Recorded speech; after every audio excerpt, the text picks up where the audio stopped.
L'acte antisémite recensé en France ne cesse de flamber. Il a presque quadruplé en 2023. Le gouvernement, sous l'égide de la ministre chargée de la lutte contre les discriminations, Aurore Bergé, a donc décidé de lancer des assises nationales contre l'antisémitisme avec les représentants des associations, mais aussi des 6 principaux cultes. Camille Moreau, vous suivez les débats pour Europe 1 et les Français juifs sont inquiets. Et oui, Céline, depuis le 7 octobre et l'attaque d'Israël par le Hamas, un Français juif sur 4 a été victime d'une agression physique ou verbale en raison de son appartenance religieuse. Ce chiffre particulièrement alarmant de la JC Paris, l'American Jewish Committee, fait écho aux différents témoignages vidéo qui ont été diffusés ce matin.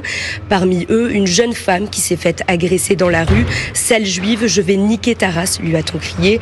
Face à ces intimidations, les Français juifs ont peur. Alors pour Mario Stasi, président de la LICRA, il faut agir vite et fort.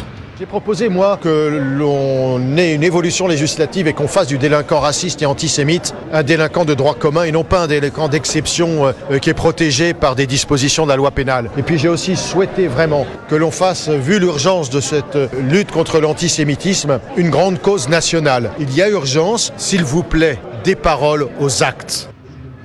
Et ce matin, les participants ont partagé un certain nombre de propositions pour lutter efficacement contre l'antisémitisme, en insistant notamment sur le rôle de l'école. La question de l'antisémitisme devrait par exemple être abordée dès l'école primaire pour sensibiliser les plus jeunes aux dérives de la haine. Ce sont les mots de la ministre Aurore Bergé. Ces assises étaient la première étape d'une longue discussion qui se poursuivra en juin avec les représentants des partis politiques.